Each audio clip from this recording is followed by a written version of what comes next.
Wagwan people, it's your girl, Serveth, and I'm back with another video. It feels so good to be back on your screens. It feels so good. Reunited and it feels so good. Anyways.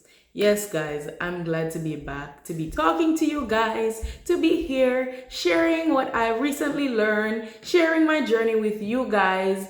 It is a safe space here, and I am so happy to be here and to be sharing with you guys.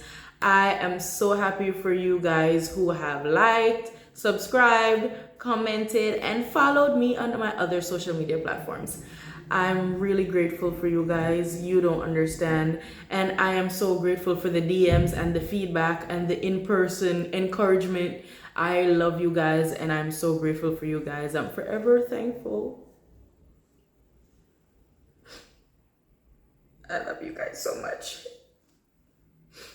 Y'all the real MVP. Y'all the real MVP.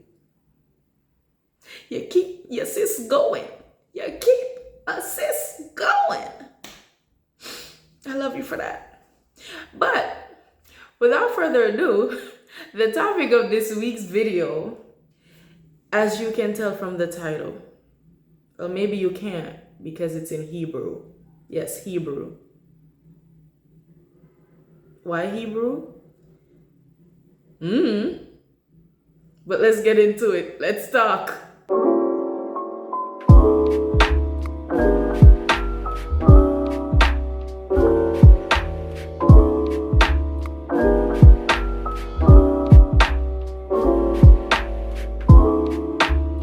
Yes, people.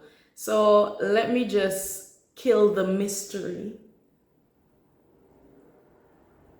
and just tell you what the word means already. So the word kavah is Hebrew for wait. Literally what you guys don't like doing, including myself. Waiting. Who likes waiting? We literally pay for express. We literally pay for things to be expedited. We pay extra money just to not wait. We don't like waiting. We as a society, we have become so used to everything being done quickly, everything being done fast, everything just being ready-made. And we have gotten used to the convenience of things that are express and that are just microwavable. So we have lost patience, basically. We have lost the ability to wait for long periods of time. And I know I am guilty. I'm definitely guilty. I'm guilty. I'm not gonna sit here and act like I don't get annoyed with waiting. But while I was reading the word this week, something interesting happened. I realized how many Bible verses there are telling us to wait or to just be still, or stories that showed us what happens when we don't wait. And it's very intriguing because we tend to repeat the same cycle due to impatience and end up in destruction, all because we can't wait or we refuse to wait. And guys, we need to work on it. It's getting ridiculous. At this point, it's getting ridiculous. It's getting ridiculous. We need to learn to wait. We need to learn as a society, as a people, as God's people, to wait. It is a good habit to have. And one of the things that struck me is that the word patience is defined as the capacity to tolerate challenges or delays without getting upset, or it just means long suffering. Fun fact, did you know that the word passion came from the root word that means suffering also, just like patience?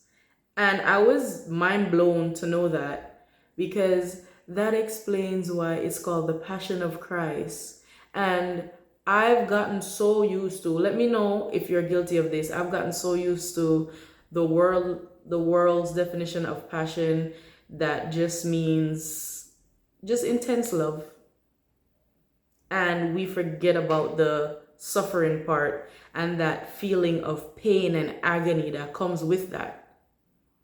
And so it all ties into the same root word, pati, which is Latin, and it means suffering. Why is passion and patience from the same root word when they sound nothing alike, when the definition seems so far off in today's society? And I started digging and researching, and everything just kept leading me back to wait, wait, wait. I kept seeing scriptures pop up in the Bible where God was just pleading with people to wait, where the message was literally just to wait. Be still, just wait. And it really hit me. It really gripped me. It really came for your girl's neck. Because if impatience was a person, because I want it now. I want it now. I want it now, today, this second, right now. And that's not how God works, and that's not how life works. And it's like I'm in a season where God is forcing me to sit and wait. And I realized that when I looked up the definition of the word patience, it always somehow came with a part added to it that convicted me, because being patient does not necessarily mean you are sitting and waiting, or pausing and waiting on something, just upset and complaining and murmuring. No, being patient is defined by the simple fact that you do not complain, you do not get riled up, you do not get upset, you do not go on worrying and stressing. You have hope, but you are not in a complaining and negative state. And that was interesting to me, because I was like, why can't the word be defined without that part? And then I started to put it into context of an analogy where a mother is dealing with a child throwing a temper tantrum. A patient mother would not be one who loses her temper with that child. A patient mother would be one that is long suffering, yes, but is not quick to anger. That is what we would label a patient mother as. The version of that scenario where the mother did not get angry quickly and did not lose her temper. So that very much does play a part in being patient and waiting. How we wait is very much as important as actually waiting. And I did not want that to be true, but it is the truth. It just is. How you wait matters. How you wait matters. Are you waiting and complaining? Are you waiting and discontented? Are you waiting and murmuring? Are you waiting and ungrateful? Are you waiting yet you're trying to figure out plan B? Or are you actually just sitting still and waiting? And it's interesting because when I dug into the Hebrew version of the word, the Hebrew translation of the word, it started talking about ropes and entwining and all of this stuff. And I'm like, what does that have to do with waiting? And I realized that God was trying to tell me something. When we wait, we're supposed to wait with God and be so wrapped up in God and His perfect love for us that we do not know where we end and where we start because we're so wrapped up in God. And that can only happen if we stay in the Spirit, if we study God's Word, if we actually carve out time for Him, if we actually carve out a space for Him in our lives. While we wait, it is important to involve God in the waiting. Because if you do not involve God in the waiting, it will be a very miserable time. You will not grow. You will not build character. You will not get what you need from the season of waiting. How you wait matters. Not just waiting and saying, oh, a few months have gone by, I'm still waiting. No, how you wait matters. The posture of your heart matters. That's the revelation God gave to me, where He was just saying, yes, I told you to wait, but are you complaining? Are you constantly bickering? Are you constantly nagging me? Or are you taking the time to do something productive, to sow seeds, to actually align yourself with what I asked you to wait on me for? How you wait matters. You can't just say, oh, I'm waiting, and you start ticking days off the calendar. Okay, time has passed, but are you truly in the season of waiting? In the season of waiting is where things are happening. You may not see it. Just like when you plant a seed, that season of waiting for that seed to pop up through that soil, it's unbearable. But guess what? That's when things are happening. Things are happening below that you can't see. And it's easier for God to work with someone who's willing, who's postured their heart to get to know Him or to get deeper with Him or entwine themselves with Him, as the analogy of a rope, where the two strands are so wrapped up in one another and it becomes stronger.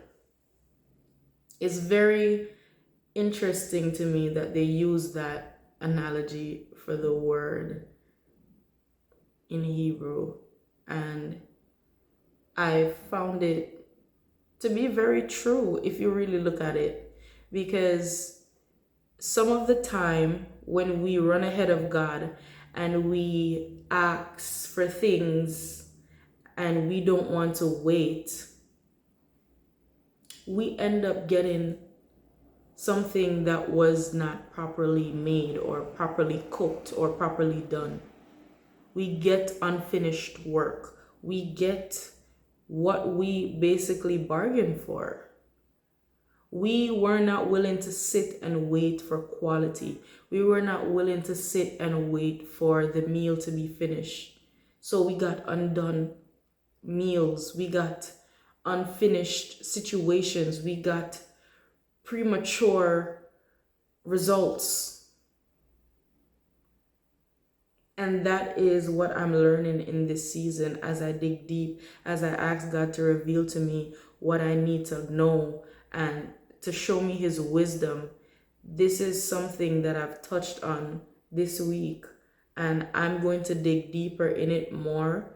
I'm not in any way a teacher, a minister, or, anything like that.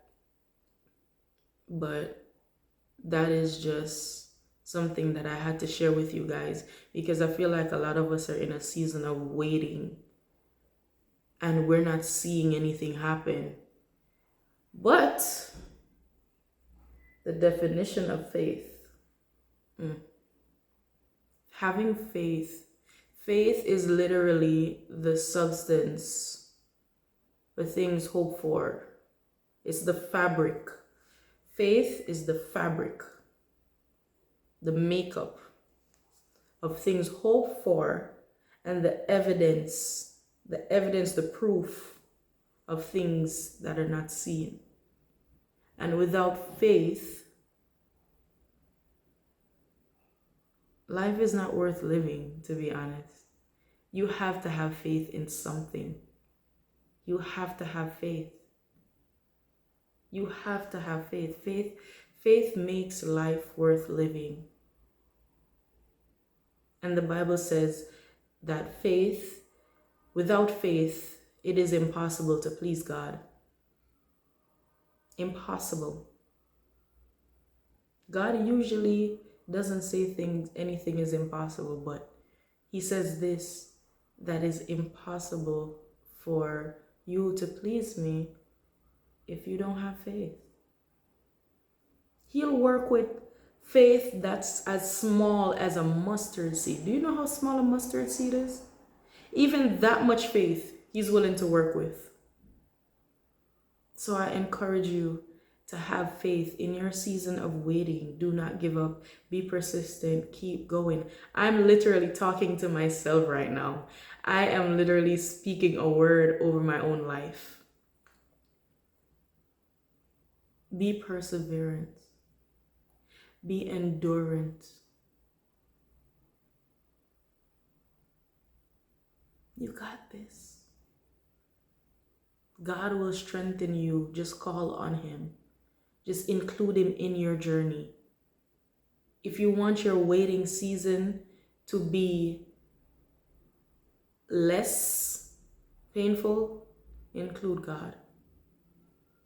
I promise you, it will be less painful when you include God in your waiting season. Because I've tried waiting on God without God.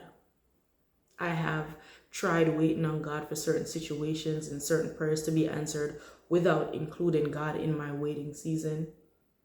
Imagine you're a patient, and it's interesting that patients are under some form of physician. They're under the care of some physician. To be a patient, you need to be under the care of a physician, or be undergoing or awaiting some kind of medical care. So basically, you're not well. You're not well. So you then realize that, okay, patience means to be long suffering, suffering. There's suffering involved in being patient. Waiting can be painful. There is no lie in that. Waiting can be some of the most painful seasons for us. But I encourage you to involve God in the waiting. Involve God in the waiting room. While you're sitting in the waiting room, talk to God. Talk to him. Get to know him a little bit deeper. Explain to him what's going on. And trust me, it will be so much easier when you involve God. Have you ever been sitting in a doctor's waiting room and you are bored out of your mind? If there is no TV, if there are no magazines, if there's nothing, you are bored. But when there is something to focus on, something to fix your eyes on, you don't realize how much time goes by when you're focused, when you're fixed on something. So I encourage you to fix your eyes on Jesus. Fix your eyes on God.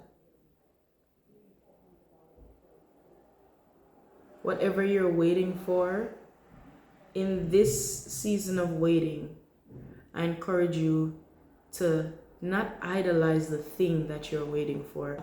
Idolize God. Put him in priority. Put him on the pedestal that he deserves to be on, because he is a great God. He is a good God. He deserves to be put first. Put that connection that you have with him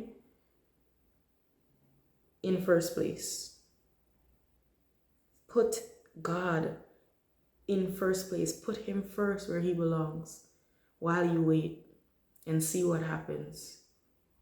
Because nobody wants ready done food that's burnt. Nobody wants overcooked or undercooked food because you're rushing or because you jumped ahead and you tried to skip the line. Nobody wants negative results. So if you don't want negative results, consult with God. Ask God first. Find out what he's thinking, what's on his heart. While you wait, while he knows your desires and he answers your desires and your prayers, he answers your prayers, I want you to focus on what's on his heart. Ask him if what you want is really what he wants. Just focus on him, and I encourage you guys to stay strong and find all the scriptures that you can on waiting and just keep yourself encouraged. And I'll see you guys in the next video. I thank you for watching and I love you guys. I hope you have an amazing weekend. I'll see you in the next one. Bye.